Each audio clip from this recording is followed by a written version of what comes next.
Hello everyone, we are from Group 4, so today we're gonna present about case study on ethical issues. Stay tuned!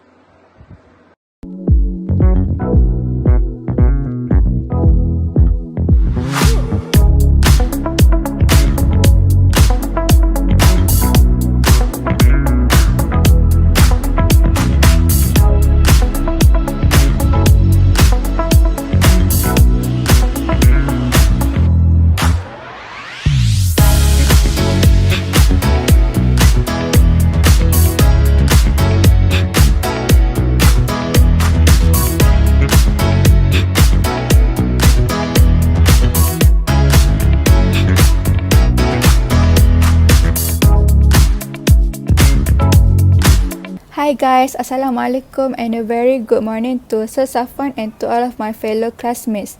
My name is Hafiza. As the first presenter, I will be presenting on the ethical issues that can be found in the case study. So in the case study, there are several traits arise that have violated the fundamental principles of the professional ethics. So firstly, there is an intimidation trait. Bislaco has been contributing approximately 10% of Pointer & Co.'s income every year. So they use this opportunity to threaten Pointer & Co. by saying that they will replace Pointer & Co. with another audit firm, which is Griffin & Co. if Pointer & Co. refuse to comply with the conditions applied by Setter Co., which is the condition is Setter Co. wants Pointer & Co. to provide their audit services by offering a low fee. Next, in this case, self-interest trait is also available where Bislaco uses financial interest in order to maintain a good relationship with Pointer & Co. since Bislaco has been one of the contributors of Pointer & Co.'s income. Therefore, they have violated the Code of Ethics since there is no integrity and objectivity applied in this situation. There might be no safeguard available to reduce the threat to an acceptable level unless Pointer & Co. is willing to risk their relationship with Bislaco by rejecting the offer. Lastly, there is also a self-review trait where the managing director of Setter Co., which is Gordon Potts, wants the auditor of Pointer & Co.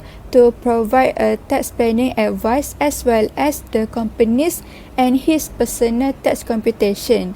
So this might affect the assurance level to be provided by the auditor, where it will result in limited assurance since the work is provided by the same audit firm. So Pointer & Co. might consider to use a safeguard in order to reduce the threat to an acceptable level where they can appoint a separate engagement team for the tax computation. For example, they should have appoint an appropriate reviewer and advisor to review and plan advice for the tax computation of Setter Co. as well as Gordon Potts. And if they still cannot reduce the threat to an acceptable level, Pointer & Co. might consider to just follow the conditions applied by Setter Co. or maybe they can reject the offer. So that is all from me. Now I will pass to Aina Fakira. Hi, Assalamualaikum and a very good morning to Safwan and my fellow classmates. So my name is Nur Aina Fakira and I will continue from Hafizah part to answer question A on other matters that need to be considered in acceptance of client firm.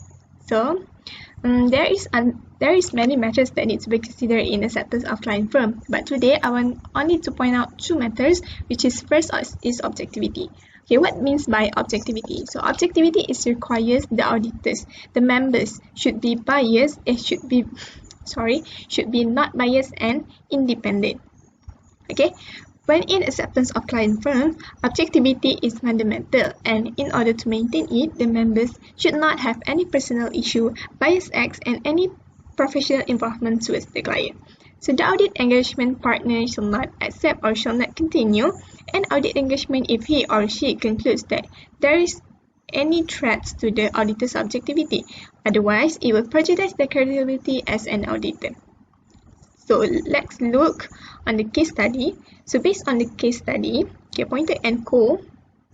which is an audit firm who has been offered by Vislaco to provide assurance service to Serteco, okay, which seems to have relation with Vislaco, as it said that one of my friend's garden pots is the managing director of Serteco, a small company which is looking to expand in the next few years. So another part is that Pointer & Co. also receive approximately 10% of their firm's practice income in each year. Therefore, with this situation, Pointer & Co. need to consider the factors occurs.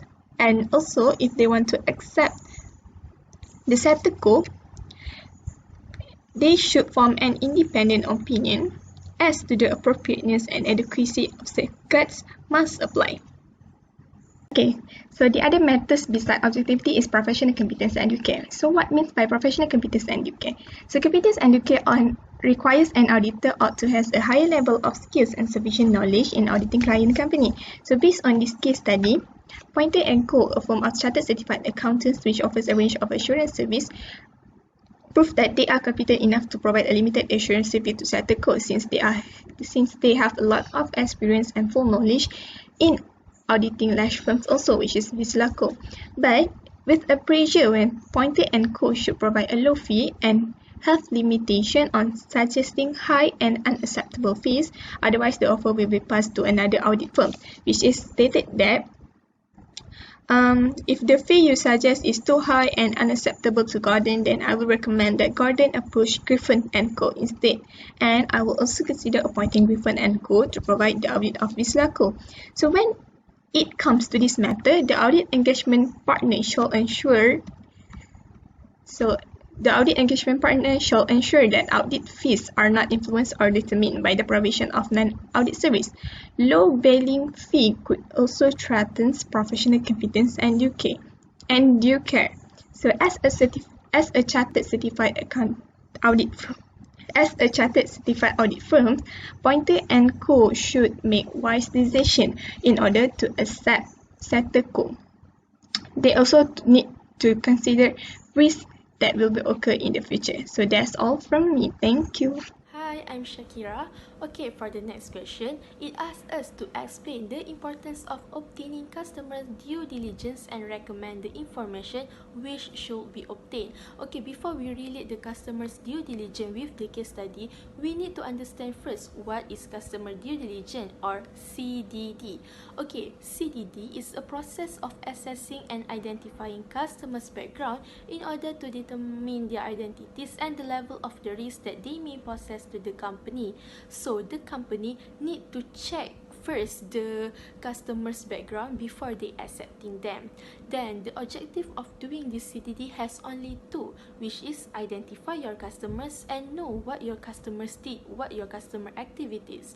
Okay, so this CDD is a very important process that need to be done in any businesses because it comes with many benefits. The benefits of conducting CDD is that it protects the audit firm from encountering unnecessary risks and ensures that the audit firm will not get into the financial or legal difficulties. Okay, we as an entity or as a firm, of course, they want to reduce the risk as much as possible. So that's why they need to conduct this CDD because it is one of the precautions and safety measures to reduce the risk. And the best part of conducting this CDD is it will help the audit firms to get to know their clients better and understand the nature of their clients' business. So here is the example of the customer due diligence process that can be done. The first step to begin with the CDD process is to obtain clients' profile such as the name of their corporation, types of corporation, and place of incorporation. Okay, actually, this process is same in our real life. When we meet new people, we will ask their name, their age, where they live. So it is the same concept. Okay, then after obtaining your client's profile, we can identify whether there is beneficial owner involved with the customer or not. Okay, before that, what is beneficial owner? Beneficial owner is an individual who has significant control over the customer. So if the firm determines that a beneficial owner is involved, steps must be taken to verify the identity of the beneficial owner. Then the firm also can obtain the list name of the shareholders in order to confirm their identification and existence. Finally, the firm still need to do the ongoing monitoring. CDD process should not stop after establishing a relationship with customers. This means that after you accepting your new clients, you still need to monitor your clients by ensuring all the documentations are up to date, because customers' risk profile may change over time. So here are some of the examples of the process that can be done in customer's due diligence.